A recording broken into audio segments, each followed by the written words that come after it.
Folini tanube ombolo kanyeshi horonya TV lajeli kebaga bela jelema malikono ani malikoka au bismillah au ka bamanaka kuna fonina kabe bi araba ma lasri folo kile muba ani duru samba kelen kemenane ani binani saba kira kishin nema bayi alega bangeni sanjatila o kelen bena bi araba ma Decembre kalo kile folo samba fla muba ani kele nambila isa alega bangeni sanjatila amena munu kono kuma nyefo au nyena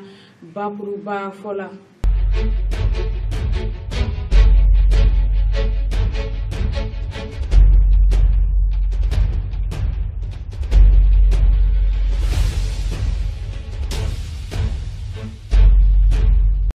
anga chama chefanga ministri nyama ni oye docteur Sogali kokala maigaye ale koni la gere do sigisenka akadakala kabe novam kalo kile muwa ani kono toma samba fla muwa ani kele amena ulu kono kuma wala awyi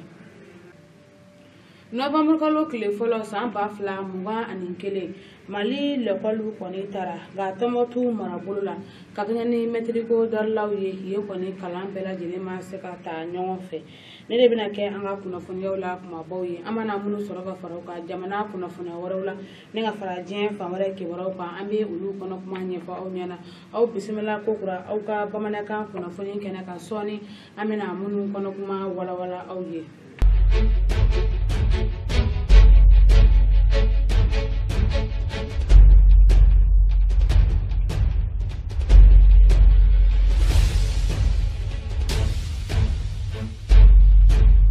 inafo anyo nyafana chogomina anwa kuna funia temenuna jamea tu ikmadini karamugo ba Seydina Cheikh Maru Seydou Kulubali El Farouk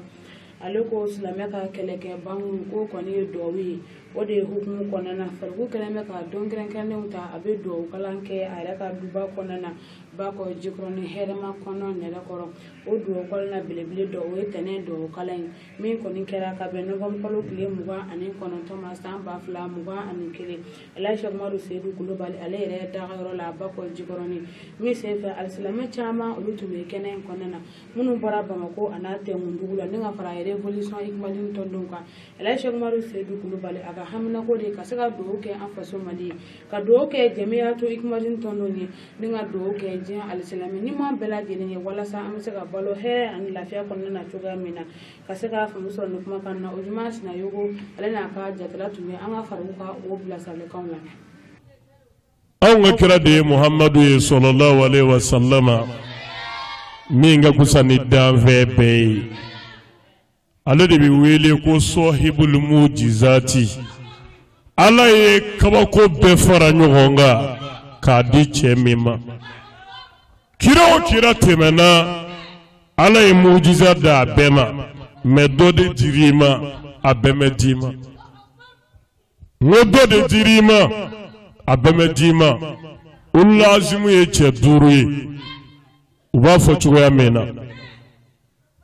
Seydina Ibrahim alayhi salam Seydina Nuhu yefolo alayhi salam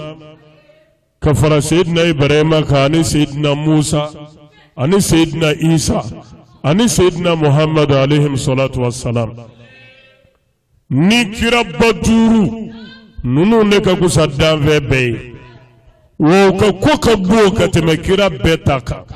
alay min karaba nunu ya ma ka kira towi Qur'an ere fo watilka rusul fadalna ba'dahum ala ba'din ala kone ala ka kiraw nyu kusaya ni nyogoyi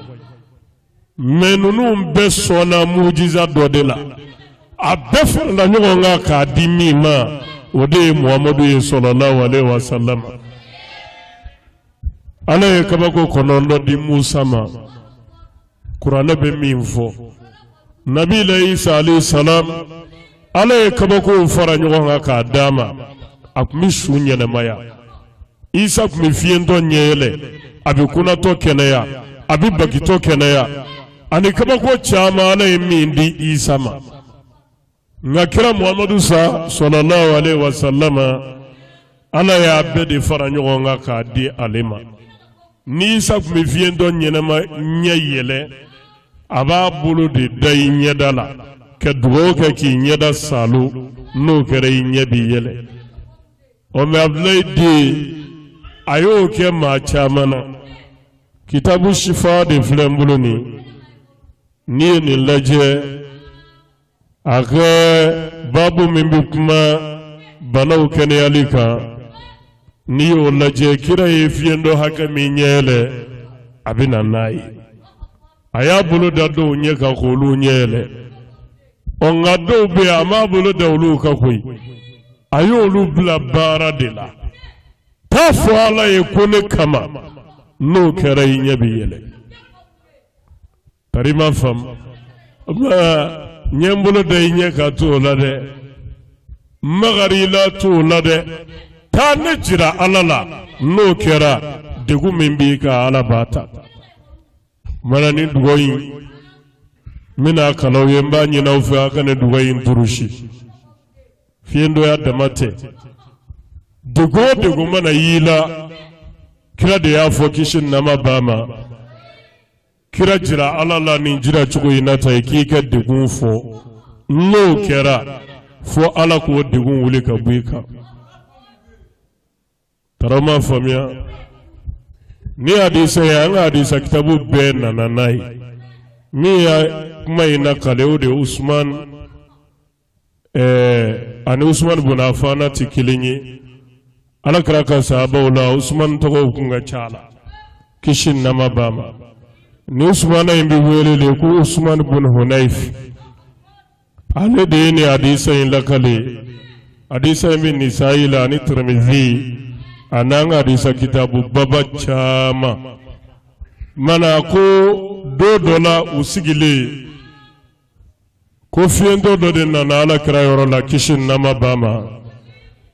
anana ka degun jira kira la ako kira ma ko ne degunnen do ɲɛ fila minɛ nana ma ɲini fɛ kɛ Ala wele ye tari Ala n'a ɲɛ fila segin ma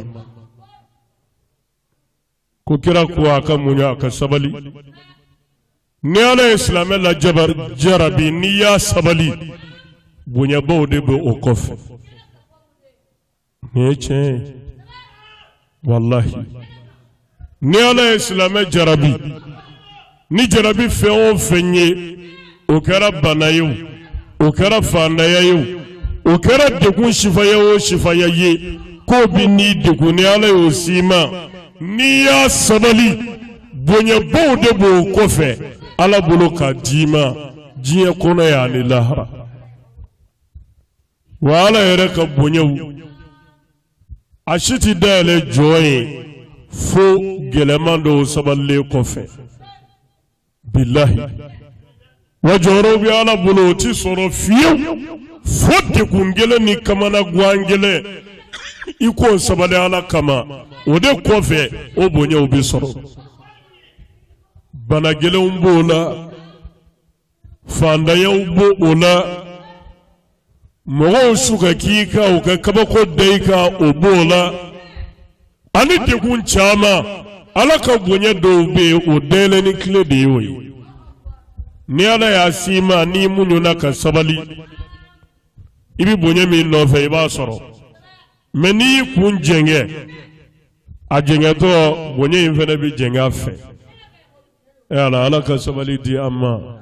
Nutun ye tɛnɛndon ye jamiyatu ikmadini karamɔgɔba Seyidina Sheikh Umaru Seydou Kulubali El Farouk a ye tɛnɛ duwawu kalan belebele min kɛnɛ sigi Bakɔ Jikɔrɔni hɛrɛma kɔnɔ nɛrɛkɔrɔ a yɛrɛ ka du belebeleba in kɔnɔna na hali bi an bɛ duwawu de kɛ tɛnɛ duwawu kalan caman a bɛ Masaramani bolo Ala ka o don ne ni aw bɛɛ lajɛlen garisɛgɛ la o bɔlen kɔ Musa Mara ni ale tun ye ministre ɲɛmakɔrɔ ye Elhaji Ibrahim Bokari Keita ale ka fanga wagatiw la o bɔlen kɔ an ka sigida naani na o ye communicatif ye o yɛrɛ mara k'a fɔ a ye o ɲɛmaya fana kɛ ɛrɛla k'a fɔ kiiri kɔni a bɛ Musa Mara kun kan ka sabu kɛ dugukolo ko dɔw ye o juma Sɛnɛgo ale bɛna ɲɛfɔli caman k'an ye Hɔrɔnya TV tɔgɔ la.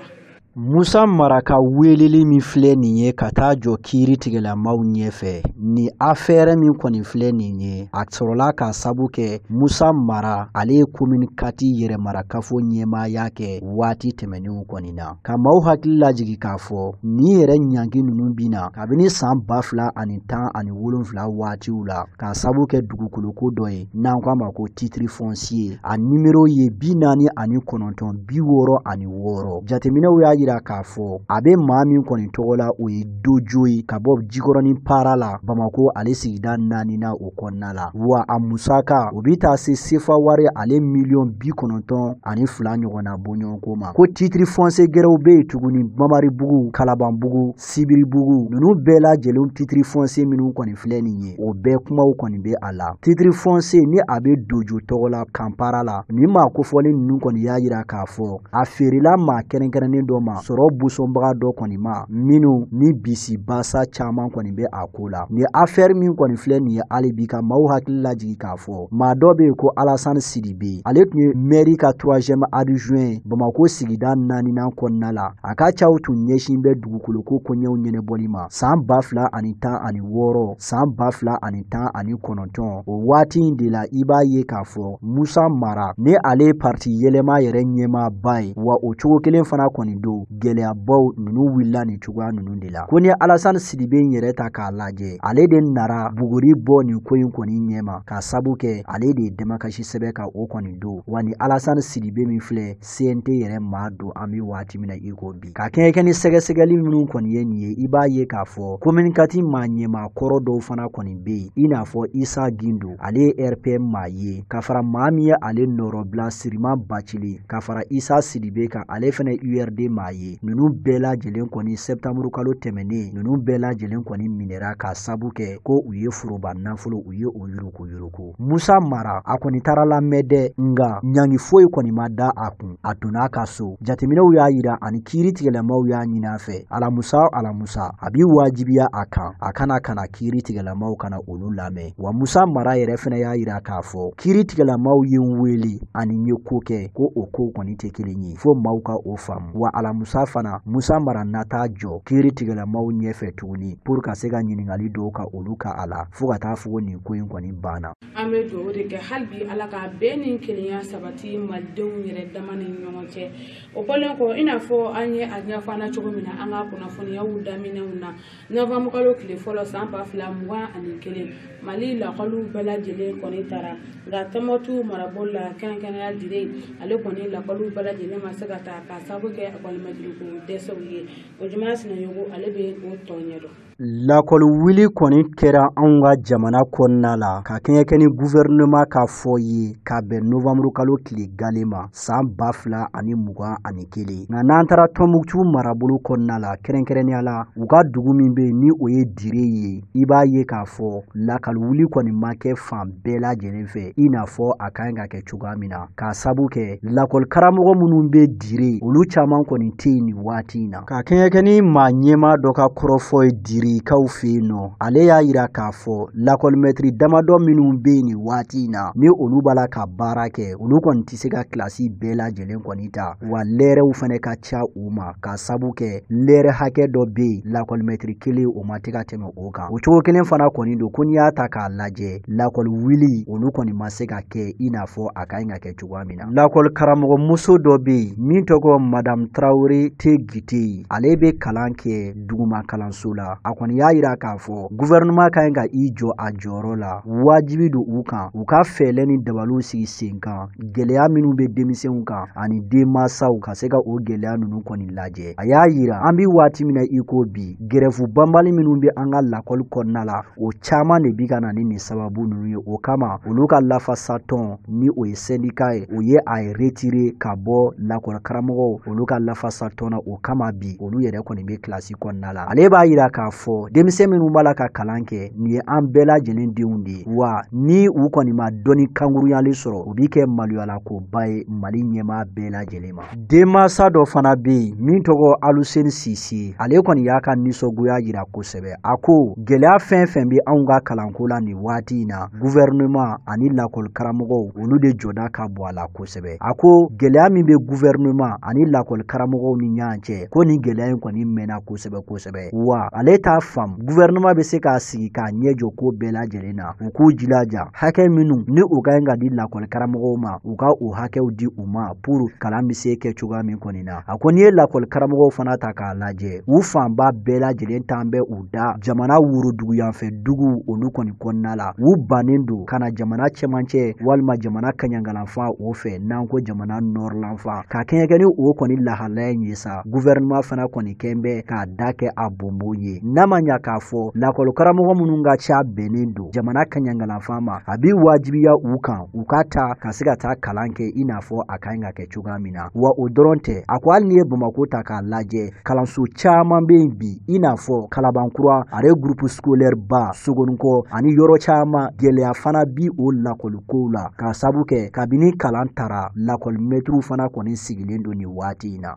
Ka bɛn tɛnɛndon ma Novembre kalo tile 29 san 2021 an ka cɛmancɛ fanga minisiri ɲɛmaa ni o ye Dr Sogɛli Kokala Mayiga ye ale kɔni lajɛrɛ dɔw kɛ a yɛrɛ ka dagara n'o ye primature kɔnɔna ye hali bi ka se ka kuma cogoya min na carte ɲinan ko kan k'a sabu kɛ maliden minnu bɛ tunga fɛ carte ɲinan ko gɛlɛya bɛ ka kɛ sababu ye ka olu dɔw bila lajɛba kɔnɔna na minisiri ɲɛmaa ni lajɛrɛ minnu sigi sen kan hali bi solution bɛ se ka sɔrɔ olu la cogoya min na ka se ka fili sɔrɔ kuma kan na hali bi an ka ɲɛfɔliw lamɛn Hɔrɔnya TV tɔgɔ la. Conseil de cabinet dɔ kɛra an ka minisiri ɲɛmaa dagayɔrɔ la ni o ye primature ye tɛnɛ novembre kalo tile 29 san 2021 min senfɛ i b'a ye k'a fɔ carte ɲinan ale kunkanko kibaruyaw kɔni sɛbɛkɔrɔ fɔra jɛrɛ min ni a ɲɛmaaya tun bɛ minisiri ɲɛmaa Sogɛli Kokala Mayiga bolo. Minisiri ɲɛmaa Sogɛli Kokala Mayiga a y'a yira k'a fɔ n'i y'a ye ale ni lajɛrɛ kunguru in kɔni n'a bɛɛ a kun ti dɔgɛrɛ ye dɛ gɛlɛya minnu bɛ carte ɲinan ko la anw ka jamana kɔnɔna la ka se ka na olu baabu senw ta. Dr Sogɛli Kokala Mayiga kɔni y'a yira k'a fɔ a ye kunnafoniya dɔw sɔrɔ ani a ye jateminɛ dɔw kɛ nin waati laban ninnu na gɛlɛyabaw olu kɔni bɛ malidenw kan minnu sigilen don jamana kɔ kan k'a kɛɲɛ kɛ ni u magoɲɛ sɛbɛnw olu sɔrɔli gɛlɛya k'a sabu kɛ carte ɲinan ale koɲɛw ye. A ko o de kama ale y'a laɲini minisiri minnu bɛ yen ani maa bɛ yen ni olu da bɛ carte ɲinan ko kuma la u ka sigi ka échanger ka baabu senw ta u ni ɲɔgɔn cɛ ɲɛgwɛ gɛlɛya bɛ yɔrɔ minnu na ani ɲininkali minnu bɛ yen ka bɛɛ ta kɛ i la cogo min jaabi jɔnjɔn o bɛ se sɔrɔ nin carte ɲinan ko in na wa jɔnɛ minisiri so min ɲɛsin bɛ an ka jamana kɔnɔna ko olu ɲɛnɛbɔli ma ministre de l'administration territoriale et de la décentralisation ale y'a yira k'a fɔ carte ɲinan nimero ko nafa belebele o kɔni bi o la a bɛ kɛ sababu ye an ka document minnu bɛ yen ka se ka olu kɔni lakɔlɔsi ka u sécuriser basigi kɔnɔna la o tɛmɛnen kɔfɛ ka bɔ yen an ka sɛbɛnfura minnu bɛ yen a bɛ se ka olu bɛɛ lajɛlen kɔni lakɔlɔsi kosɛbɛ a y'a yira ni sariya sen minnu ni olu taara nin waati in na carte ɲinan ko kun kan kɛrɛnkɛrɛnnenya la maliden minnu bi kɔfɛ gɛlɛyabaw olu kɔni bɛ sɔrɔ olu taw la nka u b'a la ka fɛɛrɛ caman sigi sen kan. Jamana kɔnɔna ko ɲɛnɛbɔli minisiri colonel Abdoulaye Mayiga y'a yira k'a fɔ nin lajɛrɛ in kɔni u b'a yira k'a fɔ siga tɛ min na jamana sanfɛmaaw kɔni u wililen don ka jɔ cogo min ka se ka fɛɛrɛw ani dabaliw ɲini joona carte ɲinan ko la maliden minnu bɛ yen ni olu kɔni kamana gannen don kosɛbɛ wa a y'a yira hali bi k'a fɔ maliden dɔw bɛ yen forobafɔli la carte ɲinan ko gɛlɛya bɛ u bɛɛ kan o sababu dɔw ye jumɛn ye maliden dɔw bɛ kɔ kan i b'a ye k'a fɔ u si ani u ye carte ɲinan kɛ waati min na o kow ti kelen ye wa dɔw fana bɛ yen olu tɔgɔ yɛrɛ minnu bɛ carte ɲinan gafe kɔnɔna la ni o jaw ye kelen ye ani u tɔgɔ minnu bɛ u la bi olu fana dɔw kɔni tɛ kelen ye wa an bɛ waati min na i ko bi fana dɔw ye carte ɲinan kɛ waati min na ani u kɔrɔbayalen u ye dɔw bɔ u si la ko o bɛɛ lajɛlen de ye a gɛlɛyaw kɔni ye carte d'identité de ɲinan ko gɛlɛyaba o bi jamana kɔnɔna la wa lajɛrɛbaw olu kɔni b'a la la ka boloda ni waati na jamana sanfɛ maaw fɛ cogo min ministri fɛn fɛn dabi a ko la ka se ka fɛlɛ ni dabalu kɔni sigi sen kan maliden minnu bɛ kɔnɔ ani kɔ kan ni gɛlɛya bɛ u kan karitina ko la ka se ka fɛlɛw ɲini a la wa a y'a yira k'a fɔ u bɛna sigi k'a fɔ ba dɔ kɛ donna nataw la cogo min ka se ka fɛlɛw ɲini ni ministri ɲɛmaa ye siga foyi kɔni tɛ min na gɛlɛya ninnu bɛɛ lajɛlen bɛ se wuli ka bɔ yen cogoya min na ministre de l'administration territoriale et de la décentralisation o tɛmɛnen kɔfɛ ka bɔ yen i b'a ye k'a fɔ ministre de la refondation de l'État Ibrahim Ikassa Maïga, ministre de la sécurité et de la protection civile colonel-major Daouda Ali Mohamadine, ministre de l'économie et des finances Aloussine Sanou, ministre des Maliens établis à l'extérieur et de l'intégration africaine Ahmadou Ag Ilien ninnu bɛɛ lajɛlen kɔni tun bɛ nin kɛnɛ in kan cogo min a kɔrɔ fɔ ka kɛ ɲɛgwɛ ka fara gouvernement maa caman gɛrɛw fana kan.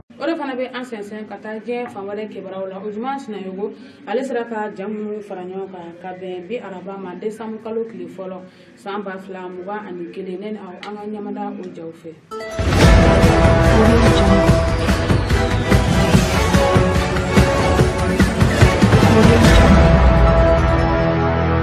Faransi jamana kɔnɔna la kiiri dɔ kɔni kɛra tɛnɛ novamburu kalo tile 29 san 2021 a bɛ tali kɛ Faransi minisiri ɲɛmaa kɔrɔ dɔ kɔni na min ni a tɔgɔ François Fillon min cɛ kofɔlen min kɔni filɛ nin ye a nɔ minɛlen don k'a sabu kɛ a muso fana sen bɛ kow la ni o ye Penelope Fillon ale kɔni ye an bɛ waati min na i ko bi cɛ kofɔlen min kɔni filɛ nin ye ni o ye François Fillon ye jalakili bolo kɔni tara ka ɲɛsin a ma wa kiiri tigɛlamaw y'a ɲangi k'a fɔ nin waati in kɔni na san 5 kaso o dara a kun a bɛ san 1 kɔni a bi o kɛ a datugunen kogobolo 4 olu kɔni ni ɲɔgɔn cɛ wa amani min bɛ ni o ye ɲangi bere ye a bi euro wari ale 375 a bɛ o sara wa san 10 kɔnɔna la a tɛ se k'a kanbɔ maa ɲɛmaaya foyi nɔfɛ Faransi dugukolo sanfɛ a furumuso ni o ye Penelope Fillon kɔni ye waati in kɔni na san 2 kaso juru donna ale la euro wari ale 100 a bi o sara o cɛ o suguya kelen fana kɔni don san 2 kɔnɔna la a tɛ se k'i kanbɔ ɲɛmaaya foyi kɔni nɔfɛ ni maa kofɔlen ninnu kɔni nɔ minɛlen don k'a fɔ u ye foroba nafolo kɔni ŋanamu wa u ye maaw dɛmɛ ka kojugu kɛ Faransi ale dugukolo o kɔni sanfɛ nin ko ninnu yɛrɛ kɔni kɛra san 1998 ka taa bila san 2013 2013 waatiw kɔni na musaka min bɛ yen ni u ye o sɛbɛkɔrɔ tiɲɛ o ye euro wari ale 612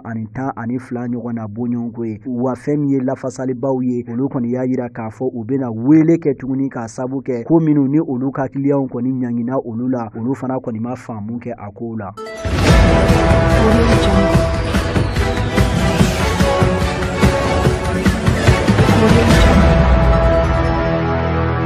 Bɔlɔlɔsira baarakɛminɛn kɔni ka ca kosɛbɛ. Bɔlɔlɔsira baarakɛminɛn min bɛ yen n'an k'a ma ko Twitter a ɲɛmaayaso ye lase kɛ tɛnɛ novamburu kalo tile 29 k'a fɔ u ka maa ɲɛmaa min bɛ yen ni a tɔgɔ Jack Dorsey directeur général don wa Twitter yɛrɛ sigibaa dɔ fana kɔni don ko ale kɔni nɔrɔbilara ni u ka responsable technique ye o min tɔgɔ ye ko Parag Agraval ka maaw hakili lajigi k'a fɔ cɛ kofɔlen in yɛrɛ de ye kunnafoniya jɛnsɛn ni o ye Jack Dorsey ale kɔni ye wa Paraga Agrawal ni cɛba in fana kɔni ye maa ye min y'a yira k'a fɔ ale kɔni nisɔndiyara kosɛbɛ ni a ka sugandili kɔni ye hakililajigi bolo ma n'i ye maa kofɔlen fɔlɔ in yɛrɛ ta k'a lajɛ ni o ye Jack Dorsey kɔni ye i b'a ye k'a fɔ octobre kalo san 2015 ale kɔni sɛbɛkɔrɔ laburujalen kɔni don waati min na a seginna ka na Twitter ale directeur général ya o kɔni na san 2013 Jack Dorsey kɔni kɛra milliardaire kɔni ye diɲɛ kuru kara setigi waritigi baw olu kɔni fɛ wa ne Jack Dorsey yɛrɛ ta k'a lajɛ an bɛ waati na bi a ka tiɲɛ nafolo la o bɛ taa se dollar wari ale miliyari 11 ani gɔri 8 o ɲɔgɔnna bɔɲɔgɔnko kɔni ma ka maaw hakili lajigi k'a fɔ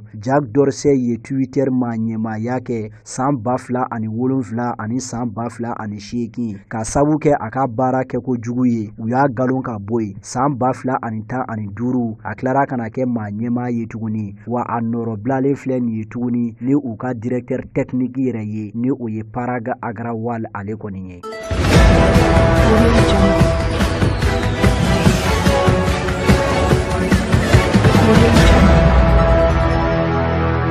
maaw kɔni tun fɛ ko min kɔni ye siko ye o kɔni kelen filɛ nin ye tiɲɛ yɛrɛ yɛrɛ ye Suède jamana kɔnɔna la fɛɛlɛtɔn socio-démocratique kɔni ka maaɲɛmaaba ni muso don Magdalena Andersson ni maa kofɔlen de kelen filɛ nin ye muso fɔlɔ ye k'a kɛ minisiri ɲɛmaa ye Suède ale dugukolo sanfɛ wasadenw olu bɛɛ lajɛlen kɔni ye kalafili baaraw kɔni boloda ka maaw hakili lajigi k'a fɔ ni musoba in kun sugandira kabini dɔgɔkun tɛmɛnen nka lɛrɛ dama dama a tun ye démission papier a ye o kɔni da an bɛ waati min na i ko bi muso in fo ka taa se a kɛli ma minisiri ɲɛmaa ye musaka ko minisiri kɔni tun do Suède ale jamana kɔnɔna la maa 100 maa 70 ani maa 3 olu kɔni ma sɔn fiyewu maa 100 ani maa 1 olu kɔni sɔnna wa maa 70 ani maa 5 olu ye u da kɛ u bonbon ye a kalafili kɛnɛ kan Suède ale dugukolo kɔnɔna la ni ye Suède ta k'a lajɛ gouvernement cogo min sɔn ka kɛ a la maa 100 ani maa 75 o de tun ka sɔrɔ wasadenw na minnu tun mana yira k'a fɔ ko ayi o b'a yira ko ni musoba in kɔni tɛ se kɛ a ye nka an bɛ waati min na i ko bi o kɔni banna pewu a ka gouvernement ka ɲi ka yira masakɛ la ni o ye Karl 16 la Gustave ale kɔni ye an bɛ waati min na i ko bisa musoba min kɔni filɛ a si bɛɛ faralen ɲɔgɔn kan san 50 ani san dɔɔni dɔrɔn kɔni do wa a ka wulikajɔ a y'a yira k'a fɔ a bɛna ɲɛsin Suède jamana ka basigi o ma tarikuw kɔni na sa muso fɔlɔ kɛlen filɛ nin ye Suède ale minisiri ɲɛmaaba ye.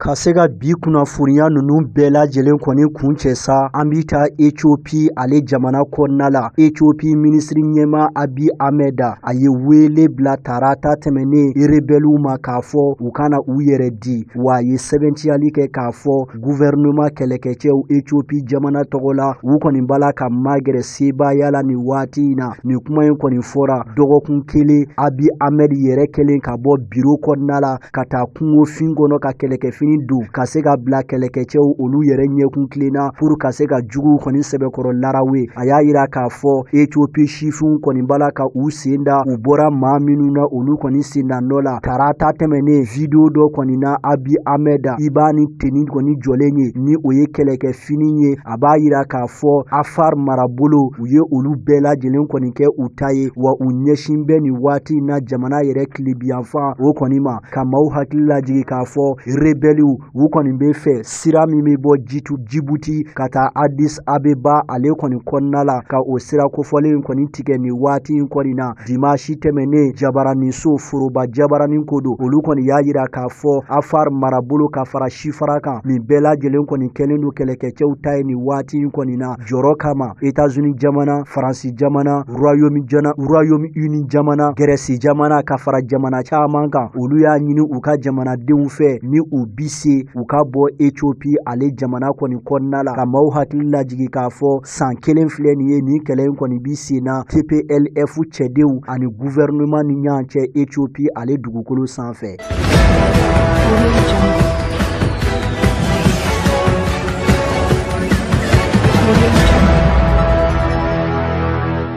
An bi taa Lesotho jamana kɔnɔna la Lesotho minisiri ɲɛmaa kɔrɔ Thomas Tabane ni maa kofɔlen kɔni ɲangina kiiri tigɛlamaw fɛ k'a fɔ san 2017 a ye a yɛrɛ furumuso kɔni faga ni o ye Lepolelo ye Thomas Tabane a si bɛ san 80 ani san 2 la an bi waati min na i ko bi a kɔni jalakilen don k'a fɔ juin kalo san 2017 a ye maaw kɔni yamaruya olu ka taa a furumuso kɔni bɔnɛ a nina ni bɔnɛli in yɛrɛ kɛra nin na tile 2 o kɔfɛ Thomas Tabane a y'a ka minisiri ɲɛmaaya baaraw kɔni daminɛ ni jamana kofɔlen in kɔnɔna la ni o ye Lesotho ye ka kɛɲɛ kɛ ni ɲangi minnu kɔni kalanna ni cɛ kofɔlen in kunna i b'a ye k'a fɔ Thomas Tabane a kɔni ye furumuso bɔnɛ a nin na juin kalo tile 14 san 2017 maa 5 olu kɔni sen bɛ nin ko in na ka fara Thomas Tabane ale yɛrɛ kɔni kan i b'a ye k'a fɔ fɔ Thomas Tabane a furumuso ani min bɛ jɛna an bi waati min na iko bi o tɔgɔ kɔni bɛ ka fɔ a ko la maa 4 tɔ olu ye maaw ye minnu yɛrɛ yamaruyara Thomas Tabane fɛ ka se ka taa ni muso kofɔlen in faga ka maaw hakili lajigi k'a fɔ Lipolelo ani Thomas Tabane u fɔni tun bɛ ɲɔgɔn na furusa okumu kɔnɔna la furusa juru kɔni gɛlɛyara kosɛbɛ fo ka taa se ni muso kofɔlen bɔnɛli ma a nina kiiriw dayɛlɛnna kabini san 2020 o fana kɛra sababu ye Thomas Tabane baara kɔni bila ka maaw hakili lajigi k'a fɔ Thomas Tabane kɛra Lesotho minisiri ɲɛmaa ye san 2017 kana bila san 2020 na jateminɛw y'a yira kiiri tigɛlamaw fɛ k'a fɔ Lesotho wari dunta ni o ye maloti ye o 400 o de dira ni maa fagala ninnu ma o bɛ bɛn euro wari 21 ɲɔgɔnna bɔɲɔgɔnko ma bisa Thomas Tabane ni a furumuso u fila bɛɛ lajɛlen kɔni bala ka galontigiya kɛ k'a fɔ nin ko in kɔni tɛ tiɲɛ ye. An balimana TV hɔrɔnya lajɛbagaw ne de fana bɛ dansi kɛ bi anw ka bamanankan kunnafoni na an bɛ dugawu kɛ an faso Mali ye Ala ka Maliba in kolo suma ka mantɛnɛ da kelen fɛ ni ka u bɔ da kelen fɛ bɛn ni kelenya ani basigi ni koto ɲɔgɔn ta ni ɲɔgɔn lamɛn Ala ka o sabati Maliba in kɔnɔna na Ala ka lakana sabati Mali fantan ani naani bɛɛ lajɛlen na Ala k'o kanya ka Ala bonya kama kira bonya kama sɔli ala rasuli o bɔlen kɔ an bɛ dugawu kɛ an yɛrɛ karamɔgɔba ye n'o ye Sidina Sɛkumaru Seydou Kulubali El Farouk ye sijan ani kɛnɛya laban ko ɲuman o bɛ masaramani bolo Ala k'o di a n'a ka denbaya bɛɛ lajɛlen ma Ala ka mɔgɔ bɔ a la min bɛna jɔyɔrɔ ta diinɛ labarali hukumu kɔnɔna na o de fana bɛ dansigi kɛ bi an ka bamanankan kunnafoni na ka bɛn bi araba ma lasiri fɔlɔ tile 25 san 1443 kira kisi nɛɛma ba ye ale ka bangeni sanjati la o kelen bɛnna bi araba ma Decembre kalo tile fɔlɔ san 2021 Nabila Isa ale ka bangeni sanjati la aw k'an bɛn diɲɛ waati wɛrɛ ni masaramani ka jɛ ye